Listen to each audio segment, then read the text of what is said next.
Welcome to our premiere pilot episode of How I Would Build This. I'm Chris Schultz. Hey, and I'm Ryan Wagonist, and we're here to help you figure out how you would build it, or wait, how would we build it?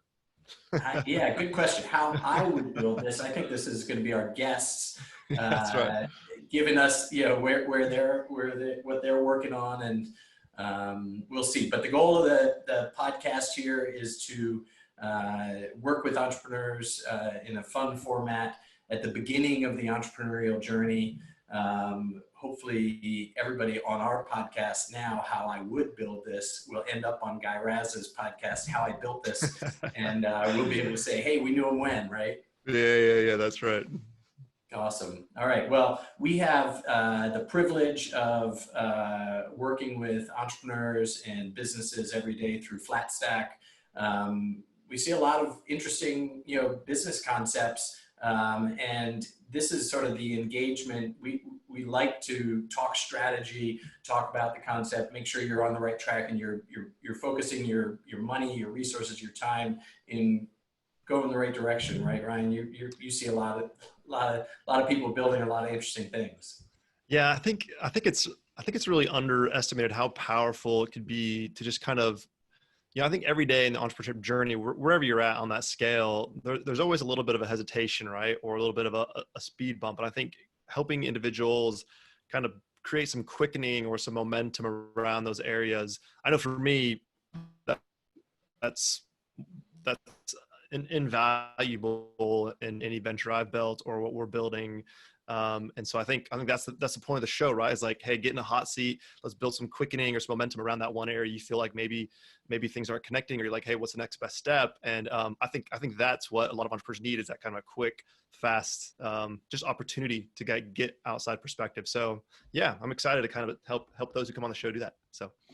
Good. All right. Well, we obviously are in a COVID environment right now. I feel like we haven't seen each other in person in a while. Obviously, that's probably true for many entrepreneurs out there. So hopefully, through this video platform, podcast, we're able to connect with people. Sometimes I call these sessions founders therapy. Right? It's actually good to have a group of peers that you're running things by. We were sort of saying in the pre-show that, Ryan and I are kind of hosting this, but we're about as qualified as the guests we're having and anybody else on the show. So, think of this as, a peer group of folks, kind of hashing it out. Yeah, come on. Good. All right, good. Let's get started here with the show. We're going to bring in Theron, and I'm going to promote you to panelist. And while you get started introducing your video, most recently he was managing director with Silicon Valley Bank, where he managed 61% of the global early stage ecosystem, seeing a lot of startups. He's worked as an entrepreneur for over a decade. We've crossed paths a couple times, I know, over the years, selling his first company in 2010. Awesome to have an exit and be on to the next. Worked with Pivotal Software, which is another great engineering development shop, and the Pivotal for Startups program, where he became head of startup growth. Following Pivotal, Theron earned his investment stripes with a SaaS B2B fund, an accelerator, Accelerprise, and now you are working on a new startup in the investment space called Fifi, right? Tell us about that, Theron. That's it. Thank you for that kind intro, and thank you both very much for having me on.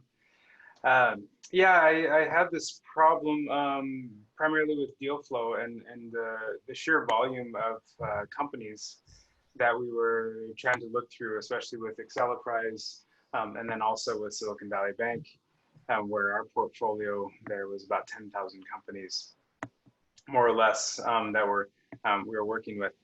And through this problem, it was a diligence issue. Where is that company now? How are we being helpful to them? And there's always a problem to stay in line with both my colleagues, but also our LPs, other investors, so on and so forth. So I ended up leaving SVB to start this company, a deal flow management system of record for early stage they call it the early stage asset class, which kind of started out as it was, let's say, seed funds 10 years ago, but now there's a pre-seed, there's a seed 1, seed 2, seed 3. So it's now evolved into an asset class, which I think I could build a business around. And so now I've been engineering for about 10 months with a solid team and working in everything from the diligence to keeping track of those investments that we made, and then finding ways through data, charts, and graphs to help them in the future. And also looking back at my portfolio to let me know if, am I even a good investor? Like, how am I doing? How can I be helpful? And how can I either follow on or make future investments that would also align well with my investment strategy? Awesome, awesome. So give us a sense of where you are currently. You have launched, or would you consider it sort of a beta launch? Yeah, totally. Beta is it's like a back and forth problem, right? It's like, when is it beta? When is it not beta? So we put that little beta banner on next to our logo and took it off right away. It was like, no, we just need to go for it, right? Yeah. So we did a soft launch about a month ago. I've started to collect users. I've been keeping track of my SaaS metrics. So we have just about 60 users now. And then it's only been about 4 days, and I launched my first paid package in this SaaS model. So that's kind of where I am. So very early stages in this, and just getting really focused on user feedback information to help make the product better right now, and really at the just trying to break ground with getting some paid customers. Awesome, awesome. Well, where can we dig in with you today, and what would you like to kind of get some feedback on, or chat about? What area of the business? Sure. I mean, as we all know, as founders, there's a million things we could talk about. I would say right now I've been pretty economical with I did a friends and family round pretty early, about 11 months ago. Just and it was almost more for validation than anything else, and I've bootstrapped since then. And I've stayed in constant communication with a lot of investors, everything from investors that are not won't be ready for the next year or two, to angel investors along the way, and been doing monthly updates and all this. And I feel I have a corpus of people that are interested in investing, and not that I'm almost expecting it. Everyone want that anchor. They want a lead, like who's going to be the big lead that we can follow. And I know I can fill the rest of the round once I have that lead. I haven't, because I've just launched, and this strategy now is about the time I want to start to get some paying users, and I feel that'll show enough traction. So I guess one of the questions where you could be helpful is like, how much traction and what type do I need to prove this model? And then the other is, how do I really lock down and not only find that lead investor, but what are those triggers that'll get a lead to say, I'll not only invest, but along that goes with the lead is they put in a lot more energy than just a follow-on investor. You're asking them to do more. So that's kind of my topic I'd like to talk about. Sure. Yeah. All right. Well, let me jump in, and then Ryan, obviously, chime in. First of all, I think that the product is an interesting product. Portfolio management. I've done some angel investing. It's really it's tough. Most of what we manage, in fact, I've got a tax return that we screwed up, frankly, on a syndicate I ran, and it's all managed through spreadsheets, and it's kind of a mess, right? It's something that seems primed for software, and there are software platforms out there, Carta and others but they're really enterprise based, right? They're pretty expensive to use, sort of at the early stage. So you end up defaulting back to spreadsheets because you're like, this is too expensive for me to use. So just in that, I feel like there's room in the market. The point that you're kind of getting at, to me, when I've worked with founders in fundraising and when we've fundraised ourselves, is sort of nailing it. It's that it's one thing to herd a bunch of cats to a finish line, but most of those investors are sort of follow on, and they're looking for a little social proof, or they don't feel like they're sophisticated enough. They need the lead investor. I think you're exactly right to focus. Sometimes I tell entrepreneurs, focus only on your lead investor. You'll run through those other investors, once you get your lead. And when we were fundraising with Launchpad, that's what we did. Initially, we went through a couple rounds of trying to identify a lead investor or lead investor group. We initially failed. The investors we were declined. We went out and identified 2 others, but and they ended up investing. That sort of catalyzed the rest of the round. But that, I think, first of all, it's right to focus on, that lead. The thing about those investors, particularly at this stage of investing, and you've done it yourself, is I think often investors try to be unemotional and try to be data-driven, but at the end of the day, when I've invested as an angel, I'm often investing emotionally, and I call this being somebody's first believer. Really wanting somebody to succeed. So sometimes those leads are people you are already close to. You just you need to give them a little nudge to say, hey, I really need you here. Your reputation, your background, your experience will help me catalyze the rest of this round. I'm asking for you to invest now, and just make that ask with clarity. Anyway, I think that often is more of what triggers it versus data and traction and analytics. We can talk about that. I don't mean to gloss over that, because obviously building momentum in your business is important. But let me just sort of finish that thought there, and in terms of really making an ask to somebody who wants to help you and is in a position to, and probably is in your network already, and you probably have quite an extensive network based on where you've worked and your experience. All right, thank you. Thanks for that. Really helpful. And you do find, I find too, that you want to show the data, and you want to almost take emotion out of it, because you're making that financial bet on me. So let me show you the hard stuff, but there's no hard stuff there yet.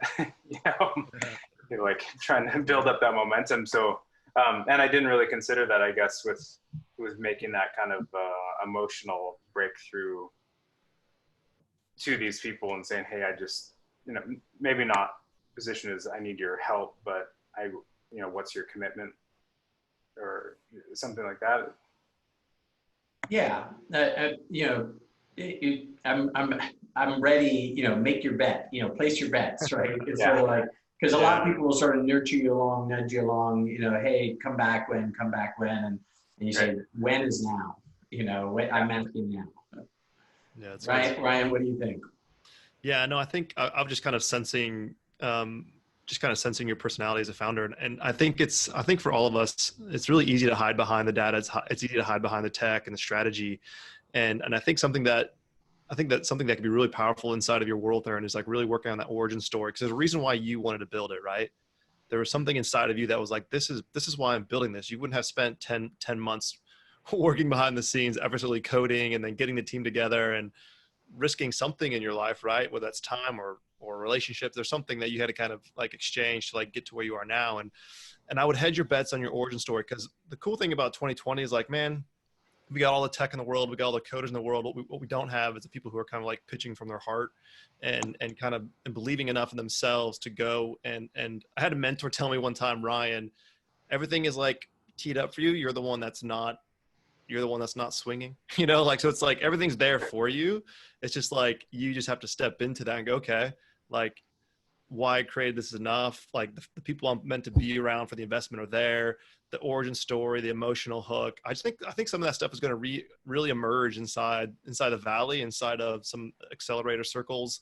I think for so long we've kind of just hidden behind the tech or hidden by the strategy or the numbers, right? And I get it from a financial standpoint, but maybe you don't want to be aligned to an investor who that's the only thing that matters. I think we all learned that lesson a time or two. So, man, I just really feel like maybe you should just hedge your bets on that, on this venture, because it sounds like it's something you're really passionate about. So that feels good, man. I think you have everything you need to be super successful with this. Oh, thank you. That's good. I'm gonna go send 100 emails right after this. Go, man. Do it. Yeah. Go send it. Awesome. I also think from a lead standpoint, if you ever can get a customer, or if it's not a customer, somebody that your software benefits, and it's just such a validator, right? If you're like, okay, your software is actually built for angels. So if you are able to present it to somebody and say, hey, this would help me, and it's so good, I don't want to just be a customer, I actually want to write you a check, I want to be a part of this, right? And I think that was part of how Naval, with AngelList, initially got started. It started out like an email list and sort of grew and grew, but people were really using it and enjoyed it and had the opportunity to actually invest in the product itself. So that also would be a real validator for you. Anybody who's had early access or been using it that is in a position to lead for you, I think would be helpful. Okay. Yeah, and like just go beyond a little bit of the comfort zone on reaching out. I think that would be really cool for you. I think there's something in like there's that little switch. Just because I'm just going to go that little extra further to the people I'm going to reach out to. And I think you're going to see something really cool come back to you. So anyways, that feels good, man. Yeah. Thanks, Ryan. Cool, man. Awesome. Last comment here. When we were investing for Launchpad, one of the things I did was go back to founders of companies that I had invested in and say, now's the time. We need you. We're asking you.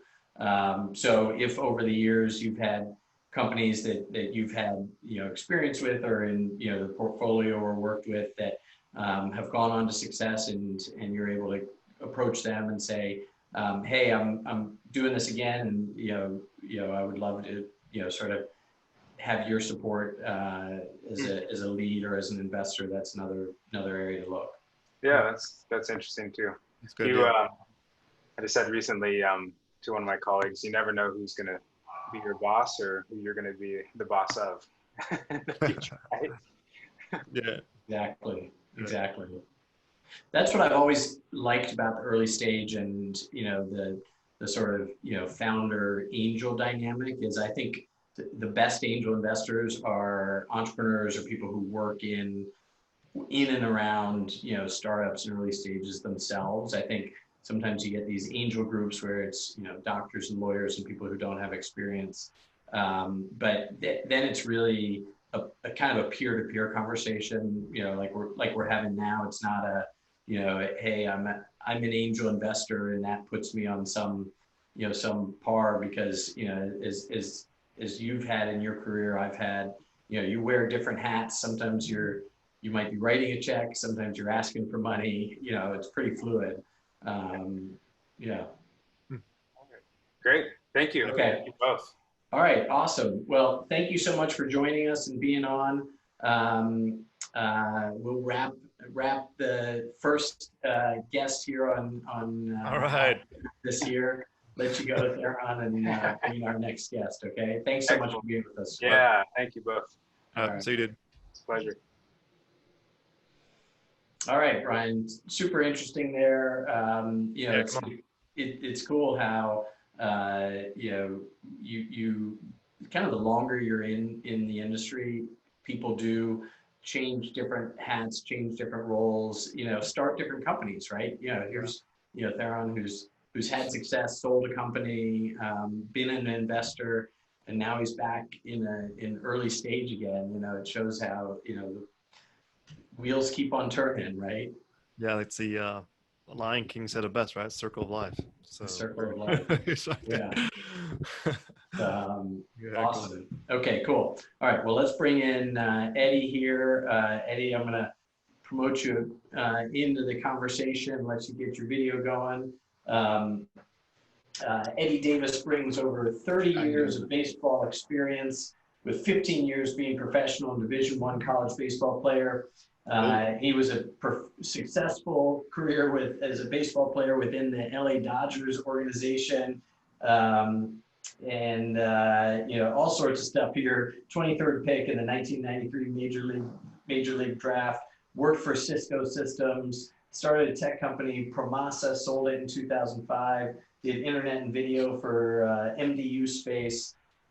Another been around, had a lot of experience, and what I love about what you're doing right now is you're starting a company, you're building a company within a space that obviously you've had a career in, as a professional athlete. Eddie, tell us, welcome to How I Would Build This, and why don't you tell us a little bit about what you're working on? Absolutely, definitely appreciate you guys having me on. Yeah, when you rattle off a long list like that, I mean you're getting old. So I'm listening to it. Here. Right. But yeah, I mean it's always awesome to do a venture and something that you have a lot of experience in. Obviously, you mentioned the sports background, and I always have a passion for tech too. I was an MIS major in college. So tech is also a love, and so I like to marry the two. And Anytime Game came about really through that long process. Me being a player coming out of high school, having noticing the inefficiencies and the barriers to get exposed as being a player from New Orleans, born and raised in New Orleans, and had family members, convince me to go west, say, yeah, you should be out here for more exposure. And back then I had to I took a train, right? You pay for my ticket. I really couldn't afford it at the time. And I took a 3-day train ride, and the rest was kind of history. I wound up staying out there and going to Long Beach State. But moving forward, you still have those barriers. And really what I'm trying to address is the problems in the sports industry as a whole, right? Sports industry is really a industry of sports haves and have-nots. With travel ball, AAU, it's got so expensive, and each sport is year-round. And really a lot of athletes, and really the most talented athletes, really don't have a chance to participate in that. Besides that, it creates that barrier of entry where you have that one gatekeeper, and it really takes the fun out. So the problems we're trying to address with Anytime Game is, one, the cost, giving opportunities to those to connect with other athletes and try to have an option that it's not so expensive. Also convenience. Parents work year-round sports. They don't have really the time to put their kids in sports.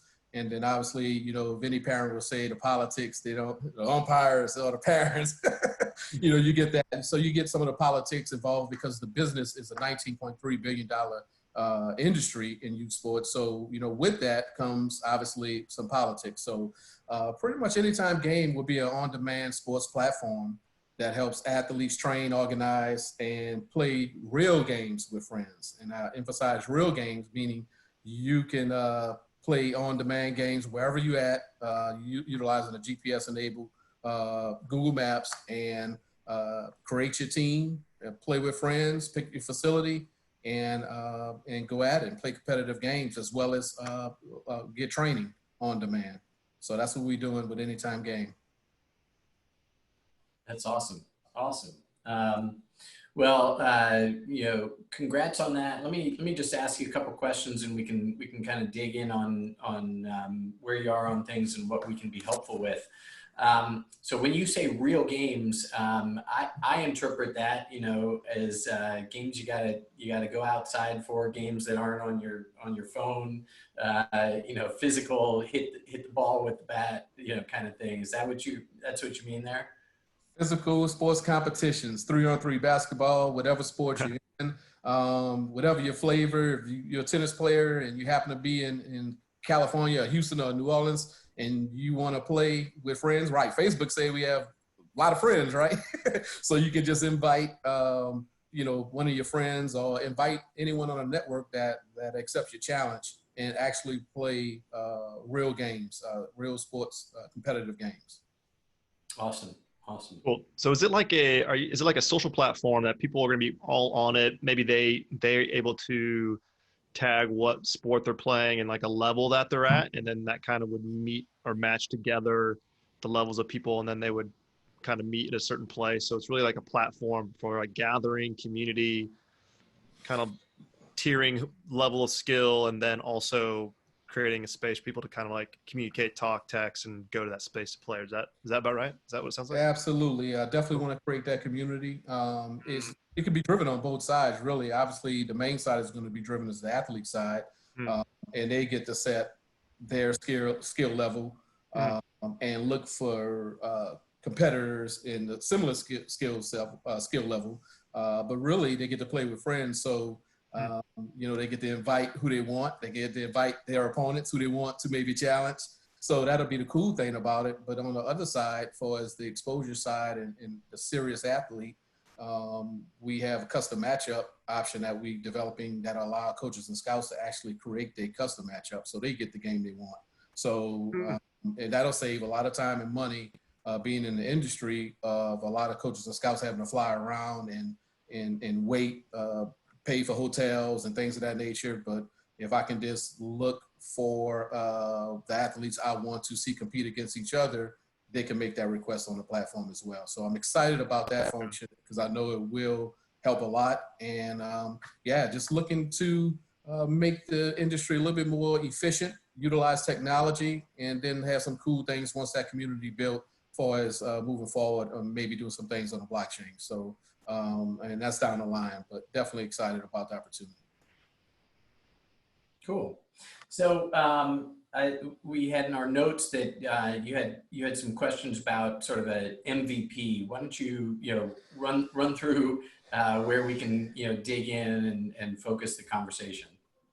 Yeah, because I'm in the process right now of obviously building that MVP. I built one on the training side that I did internal testing, just wanted to get feedback. And the beauty of my position now, I've always conducted training. Obviously, my role as a director right now, I'm managing, but I'm still on the field. Always did training for free over the last 20 years through several nonprofits as well as my own. So, and been around the country doing a lot of training, develop a lot of kids and interacted with a lot of parents. So it's really based on a history of me dealing with parents and athletes, and this MVP that we want to build is really want to build something basic, but I also want to have the right business model. So my question to you guys is, is always the freemium model, just get users on it, the subscription model, or is right now we're looking at the transaction model that allow us to gain revenue by game and training transactions on a platform.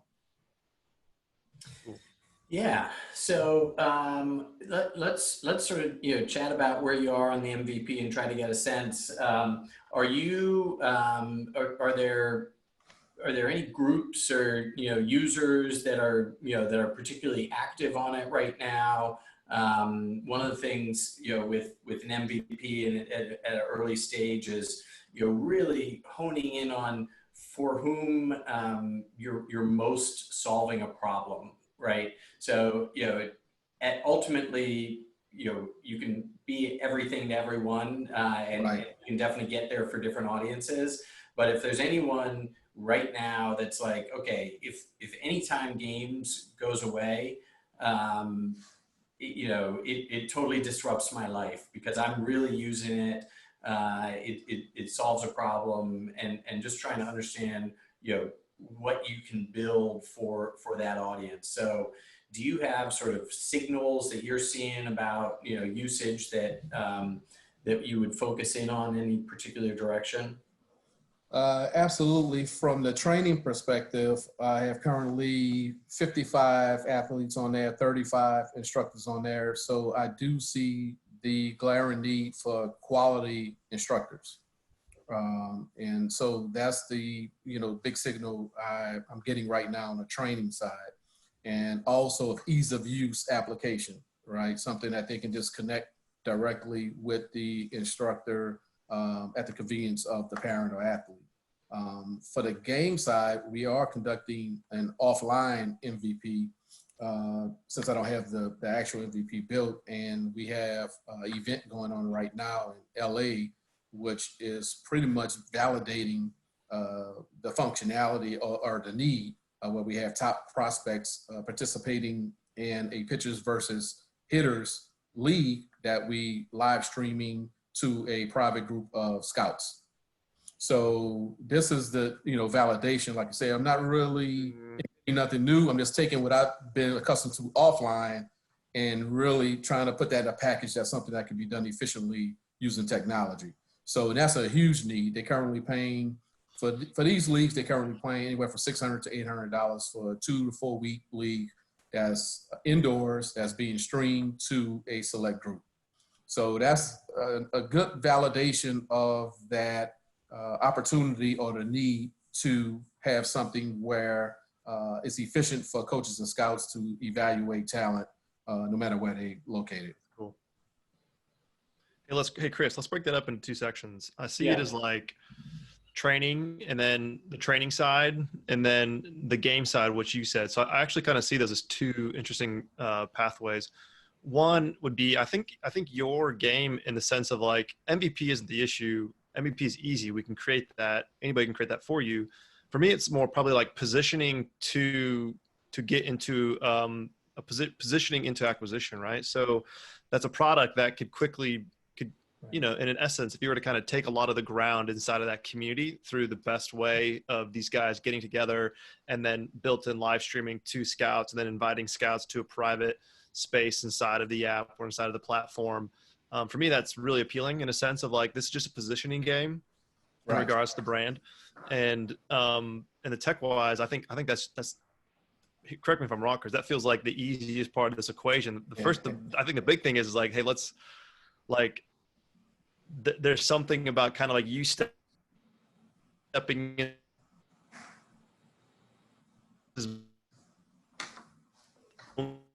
This is mine. Here's the vehicle of how you're actually going to do it going forward. This is the app you have to use. So it's like some interesting authority building into you just positioning the app as the go-to, right?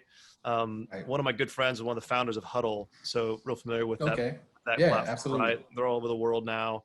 And I think that's just what they did. They just said, hey, there's a few others out there. It happens, but we're going to be the premium, the best. And they just positioned the product really well at the right time. So I think what you said about the game thing and the scouts live streaming it, like, to me, that was really appealing in a sense of like, oh, this is just a positioning play and an owning play. And then MVP wise, man, yeah, we can, that's, Yeah, that makes no problem. So Ryan, I think you're nailing it there.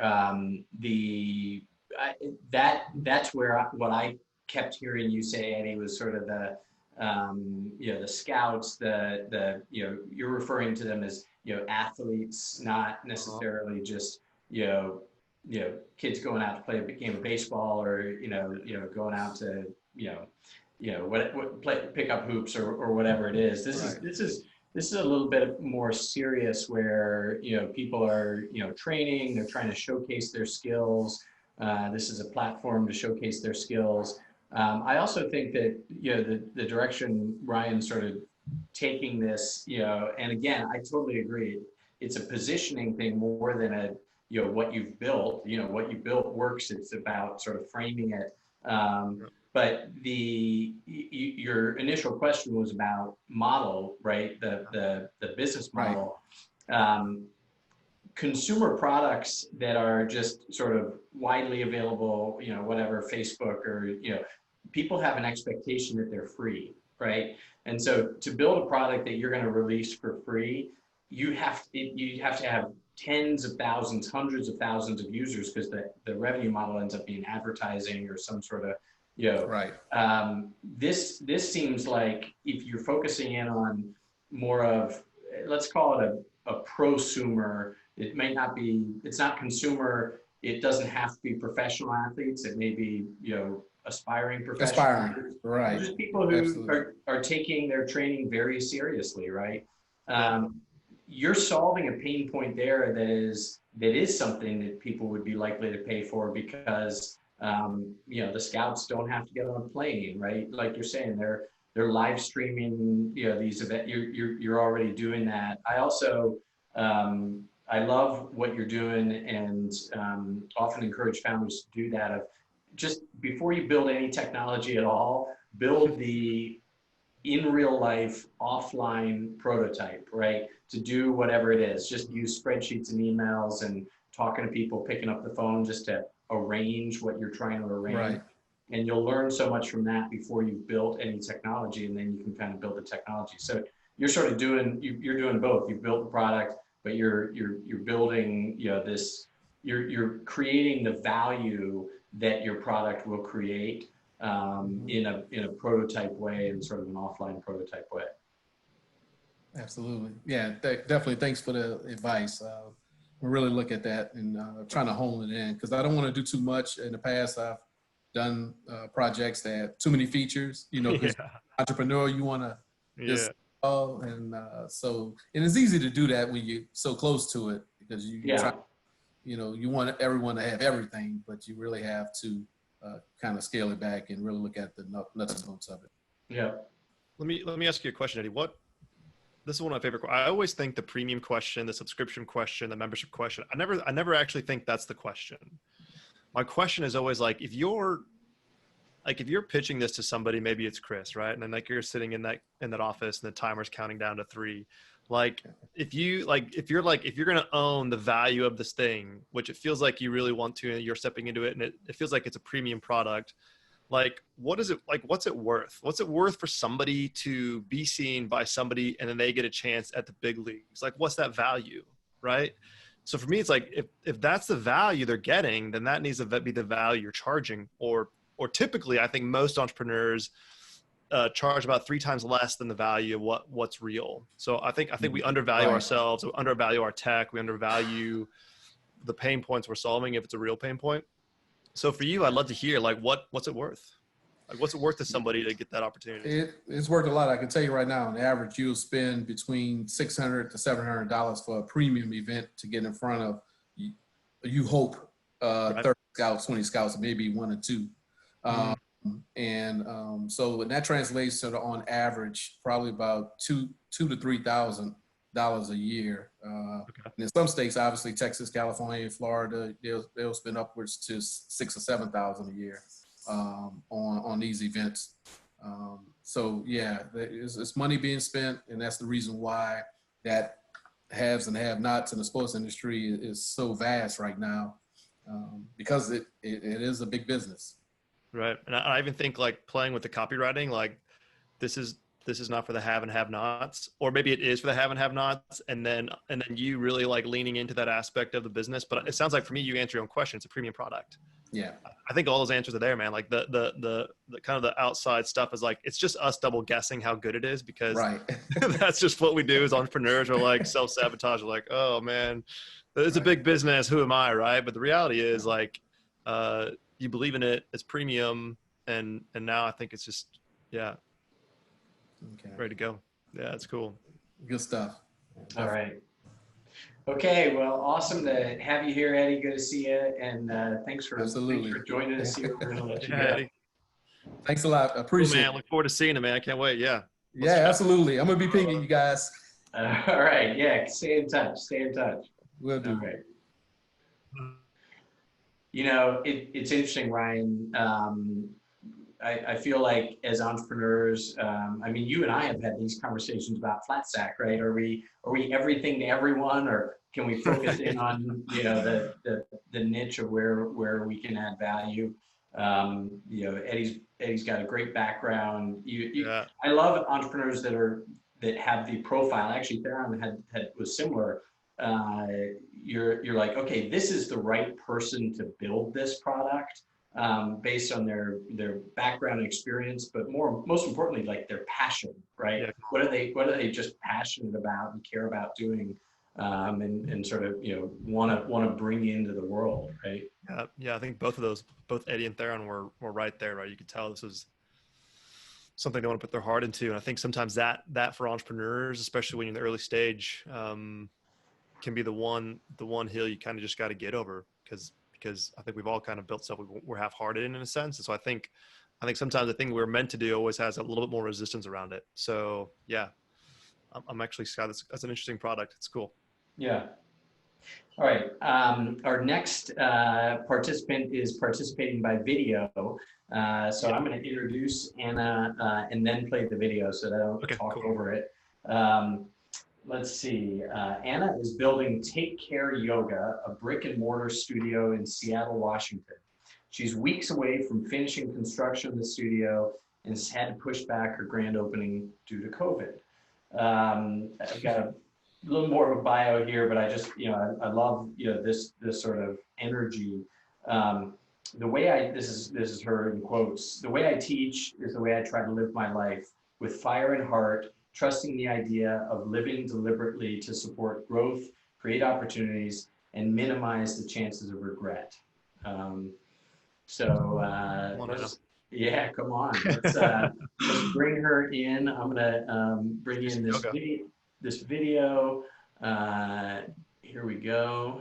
And let's see how this works.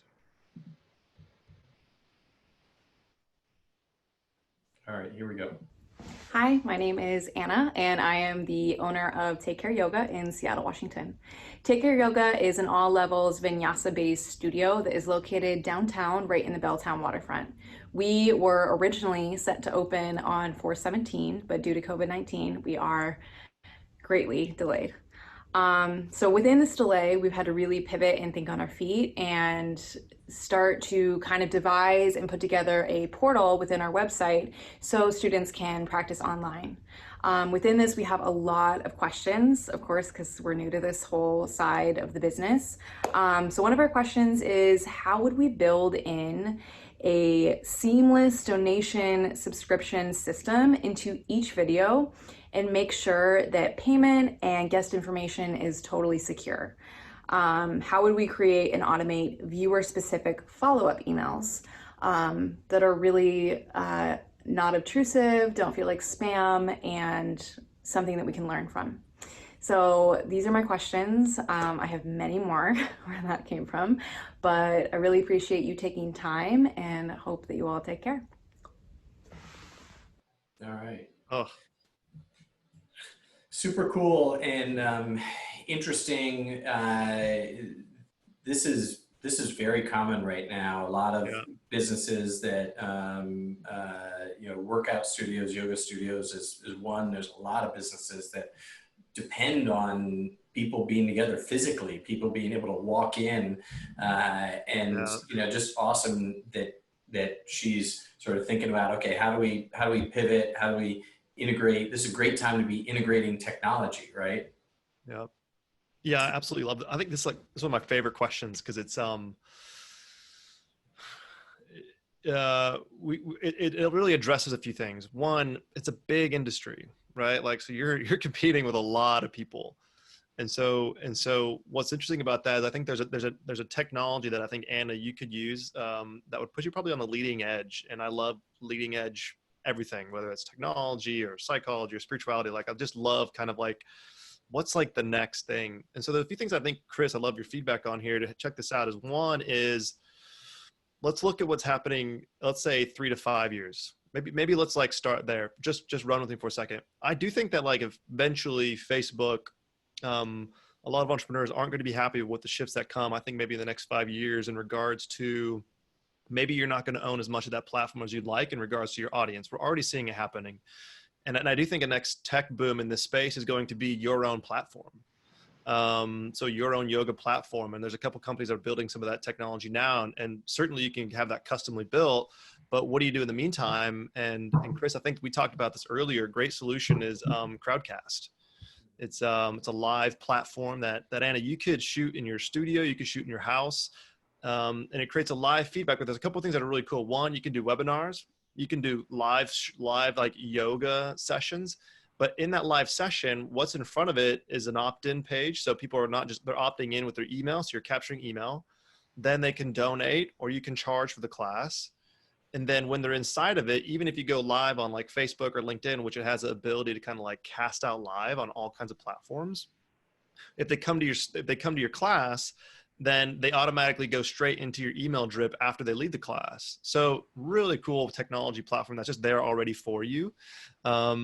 I think this one's really exciting because I think that could be a really cool opportunity for you. I think they also allow you to do live summits. You could do like a 2-day Vinyasa yoga summit over the weekend, you know, cap it at 50 and charge whatever you want. And they'd be in your email, and it'd just be really, really easy. So I think that's something we talked about. What's your thoughts, Chris?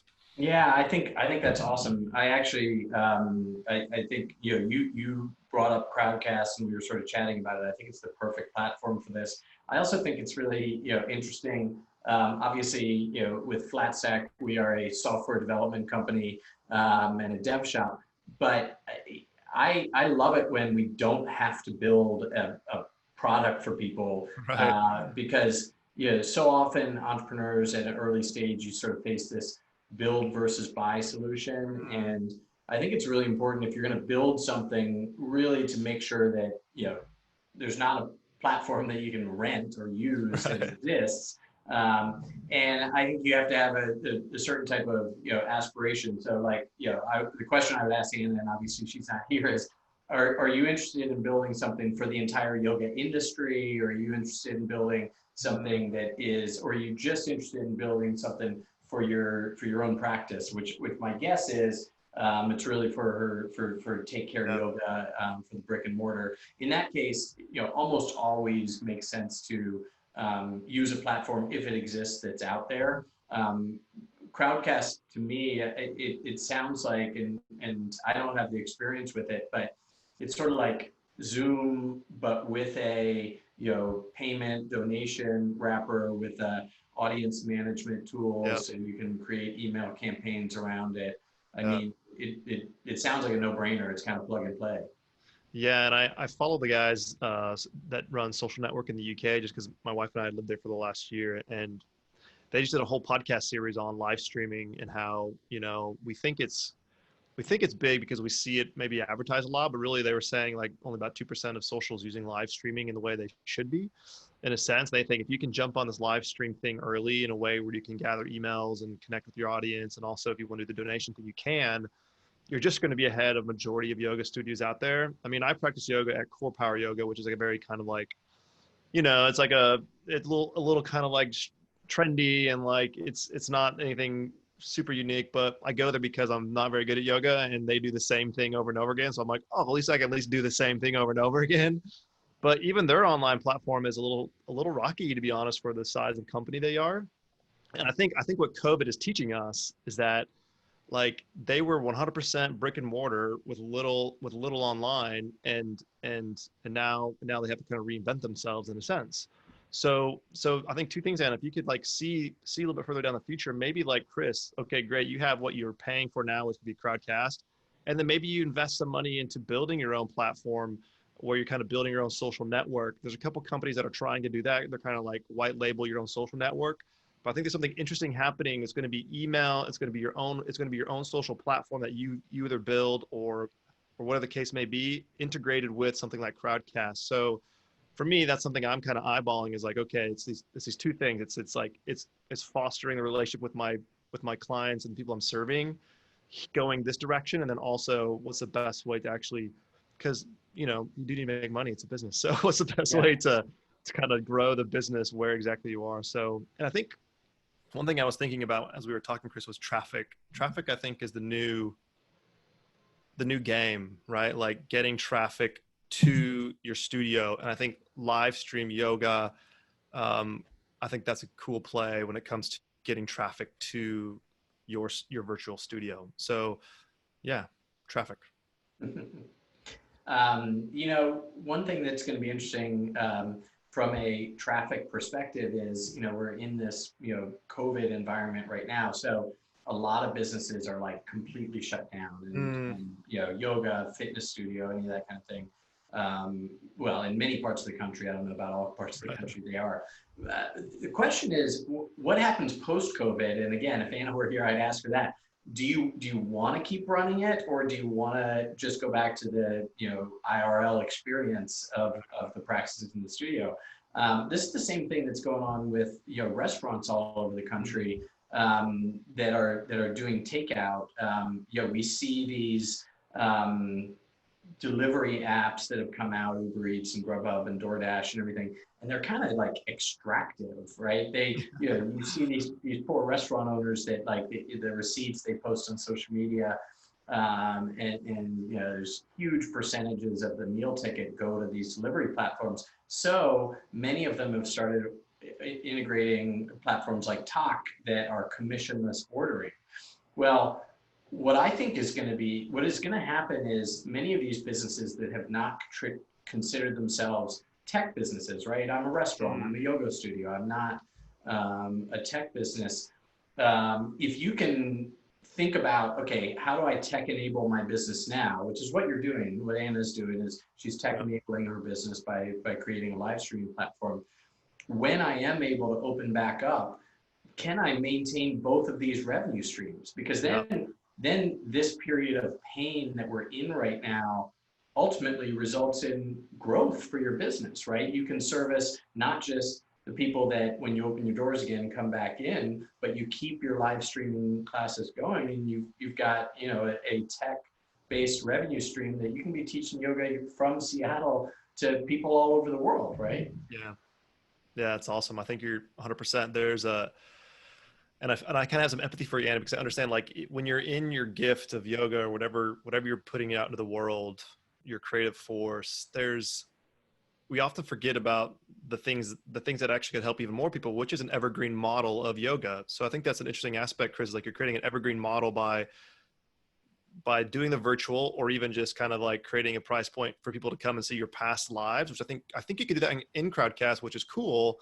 And this is not sponsored by Crowdcast. We've never even spoken to the founders. We have no idea. We're looking at what could actually serve Anna, like what's actually really helpful for where you're at. And so being able to like have people come on and purchase while serving people inside your yoga studio, I think it just creates a little bit more business. And I think moving forward, if you're not thinking about what can bulletproof my business on the different levels, I think we've learned our lesson with COVID in a little bit of a sense, right? Like we got it. Okay, cool. So now it's just a matter of being okay with kind of implementing both without overwhelm. As a founder, I get that overwhelm is a big deal. So yeah, it's actually really exciting. I think Anna, COVID could have been a gift in a sense, right? We don't want that to be the case, because we think about all the energy we put into the brick and mortar and everything that goes into that is a lot, but also seeing as like a gift to being like, okay, cool. I can't have my brick and mortar, but I can also have this other really healthy aspect of the business being live stream. So awesome. Okay. Yeah, cool. Well, Anna, you'll see this with the feedback when we post online. Hopefully it's been valuable to you today. And yeah, we'd love to help, Anna. So if you have any other questions, just email us or something. I think you said you had a lot, and I think if we could help mitigate some of that a lot, you'll be able to move pretty quick. So yeah. Okay. All right. Well, that was fun, Ryan. Good awesome. Kind of pilot episode there. You know, it was awesome chatting with Theron and Eddie and talking about Anna watching the video. That was cool. Yeah. Awesome, man. I'm glad we're doing it. Yeah. Okay. Well, thanks for joining us for our first episode of How I Would Build This, where we offer free advice that's worth its weight in what you pay for it. for entrepreneurs and peers in our industry, particularly during this time that we're going through right now. It's good to connect with people and see people face to face via video, even if we can't be together in person. Yeah, come on. Yeah. If you would like to be on this show, we would love to have you as a guest. Wherever you're seeing this on YouTube or Instagram or Facebook, there's a link down below this with a way to get in touch with us. And Lauren, our producer and partner in Flat Stack, is actively interested in helping more guests get on the show. We're going to be doing this on a regular basis. Thanks so much to Lauren and Jay for their help in producing this today. Any final thoughts, Ryan? No, I'm excited. I think if you're able to get on, just jump on. I think you saw how kind of loose it is, and I think just for me, I'm always like, what's that one nugget, that one perspective that would help me kind of move through the moment? And so I think hopefully we can help provide that for some people, and in return, I think this also helped me a lot to see just what people are thinking and feeling, and how it can help us evolve as individuals in a company. So really cool experience. I'm glad we did this. So yeah, likewise. All right. Well, good to be with you today, Ryan. Thanks again to Theron and Eddie and Anna, our guests. And we will see you on episode 2. All right. See you on the other side. Bye, guys. Folks.